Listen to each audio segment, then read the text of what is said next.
ညီပါလုံးမင်္ဂလာပါဆိုကာဒီ4 channel ကနေပြန်လဲကြိုးစားပါကြောင်းကိုင်းဖြစ်ပါတယ်မနေ့ကဒါညီကိုတဲ့ Champion League ဒါအဖွင့်တော့ကောင်းခဲ့တယ်ပေါ့နော်တပွဲကောင်းတင်ဆက်ပေးခဲ့တဲ့ Arsenal Body C2 ဆိုတဲ့ရလန်နဲ့ Arsenal နိုင်ပါပါတယ်ဒါညီကိုတို့စင်ပြေမယ်လို့ယုံကြည်ပါတယ်ဒါပြောရမယ်ဆိုရင်တော့ဒါတင်းရနေရစပြီးတော့ဒါတင်းရနေမှာတပွဲ Espanyol Body မနေ့ကI body ပေါ့ဒါ2ရက်ဆက်ဝင်လာပြီပေါ့နော်ဒီနေ့3ရက်ဆက်ကျွန်တော်တို့အဆင်ပြေအောင်ကျွန်တော်ရွေးချယ်ပဲတပွဲကောင်းကျွန်တော်ရွေးထုတ်ထားရပေါ့နော်ဒါကြောင့်ညီတို့တဲ့ကျွန်တော်ဒီနေ့ဒါစိတ်ကြိုက်တပွဲကောင်းရွေးထုတ်သူပေးသွားမယ်ပေါ့နော်ဒီပွဲစဉ်ကတော့ညီမဆန်တော်ချိန်တနားရီခွဲထိုင်းဆန်တော်ချိန်ဆိုရင်တော့2နာရီမှကန်မယ်ပြီးရဲ့ကြည်တင်တဲ့တက်လာတင်တို့ရဲ့ပွဲကျော်သုံးချက်လေးကျွန်တော်တင်ဆက်ပေးသွားပါမယ်ညီတို့ပွဲကျော်သုံးချက်မပြောခင်ဒါ2သိန်းတွေးဆုံမှုတော့ရှိရတစ်ချိန်ပဲရှိထားရပေါ့နော်ဒါ2000နဲ့ဘယ်လောက်လဲဆိုတော့ကျွန်တော်2020တော့တွေးဆုံတာရှိတယ်အဲ့တော့အဲ့ဒါလည်းရဲ့အိမ်ခွင်းမှာတွေးဆုံတာပေါ့နော်အဲ့ဒါပေးရဲ့ body စီကတော့ PSG ဘက်ကတေးအပြည့်ရှုံးကြေးပေးခဲ့တယ်1-2ဆိုတဲ့ရလက်နဲ့နိုင်ခဲ့ပေါ့နော်လက်ရှိဒါဒီဈေးတန်းကိုကျွန်တော်ပြန်ပြီးကောက်ချက်ချရမယ်ဆိုရင်တော့ PSG ဝေးကွင်းမှာတော့တေးအပြည့်ရှုံးကြေးရဒီနေ့အိမ်ခွင်းမှာပြန်ပေးရမယ်ကြေးရတော့ဒါပုံမှန်ဆိုရင်တော့တစ်လုံးတေးလောက်ထိပေးရမယ်ပေါ့နော်ဒါပေမဲ့လက်ရှိဖွင့်ထားတဲ့ body ဈေးကတော့1မိုင်နဲ့50ရာဒါ PSG အနေနဲ့2စီးလောက်ကိုဒါပြပြတတပူကြီးအနေနဲ့သွားနိုင်မယ်လို့ဒါခမန်းထားပုံရရပါတော့။ကြည့်အိမ်ဝင်းကြားလက်ကြည့်ရမယ်ဆိုရင်တော့ PSG အနေနဲ့ကဒါ3ဝက်ဆက်တော့ဒါမရှုံးထားဘူးလို့ပြောလဲကြေးရှုံးထားတာတော့ရှိရပါတော့။ကျလို့ဒါကြေးနဲ့ချိန်တော့ရှုံးထားတယ်ဒါပေမဲ့အဲ့ပွဲတွေကနိုင်တယ်ပေါ့2-1ကျလို့ 1C နောက်ဆုံးပွဲ Lens ကိုတော့ကြေးအောင်လာတယ် 2C ဆိုအောင်လာတယ်ပေါ့နော်လက်ရှိဒါပြောမယ်ဆိုရင်တော့အိမ်ကွင်းမှာဒါနိုင်ရှုံးဝဲမရှိတာဘူးလို့ပြောလို့ရတယ်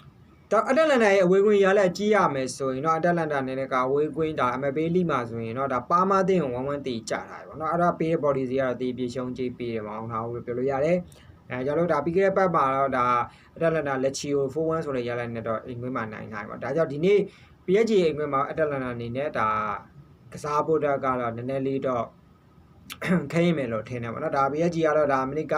Champions League Champion ဖြစ်တယ် Champions League Champion ရဲ့ခြေစွမ်းကဒါဒီ Champions League မနစ်ကဆိုရင်ဒါ PSG လုံးဝမထင်ထားပါဘူးဒါဘယ်သူမှ PSG ဖလားရမယ်လို့လည်းမထင်ထားတဲ့အသင်းကရသွားပြီပေါ့နော်တော်တော်လေးကောင်းတယ်လို့ပြောလို့ရတယ်ဒါနီးပြရဲ့နီးစနစ်မှုအောက်တွေမှာတော်တော်လေးအဆင်ပြေခဲ့တယ်လို့ပြောလို့ရပါနော် PSG ရလက်ပိုင်းရဆိုရင်ဒါ Champions League မှာဒီနေ့အင်ကွင်းလေးဖြစ်တာအတွက်ကြောင့်ဒီနေ့1-50ကြီးအောင်ကျွန်တော်မြင်ပြောရမယ်ဆိုရင်တော့ PSG အနေနဲ့ကတော့ဒါအနိုင်ကန်သွားမယ်တော့ထင်တယ်ကျွန်တော်ဒီတွက်ထားတဲ့ဈေးရဆိုရင်တော့ဒါ2-3 ခေါ်တာဗျဒါဂိုပေါင်းသေးနဲ့ပြန်ရှင်ကြည့်ရင်တော့ဒါအတက်လန်တာကိုတကိုးပေးလိုက်မယ်ဆိုရင်တော့ဒါ3-1လောက်တော့သွားလိုက်မယ်နော်ညိုးနေဒါ1-0နဲ့ကတ်နိုင်ရင်တော့ပြ50ရှုံးမယ်ဒါပေမဲ့2-0ပြတ်ရင်တော့အပြည့်စားမယ်ဒါကြောင့် PSG body နေရတော့ညီကိုတဲ့ပုံပြီးစင်ပြေမယ်လို့ထင်တယ်ဒါကြောင့်ညီကိုတို့တဲ့ PSG နဲ့အတက်လန်တို့ရဲ့ပွဲစဉ်မှာဆိုရင်တော့ကျွန်တော် PSG body ရွေးချယ်ပေးထားပါလေဒီနေ့လည်းဒါ3ရက်ဆက်အနိုင်ဆက်ပါစေလို့ညီကိုတို့ကျွန်တော်ဆုတောင်းပေးလိုက်ပါတယ်เนาะကျွန်တော် Telegram channel လေးကို join တာပါ Telegram channel မှာတော့ကျွန်တော်တပွဲကောင်းနေမောင်းကတ်တွေအမြဲတမ်းတင်ပေးပါတယ်ဒါကြောင့် Telegram channel လေးကို join မှုမမေ့ပါနဲ့BNB member ကတော့ကျွန်တော် free ပေးရပါเนาะအကောက်ဖွင့်မွေးသိန်းကစားညီကိုတိုင်းကျွန်တော် BNB member free ပေးပါတယ်ဒါကြောင့်ညီကိုအနေနဲ့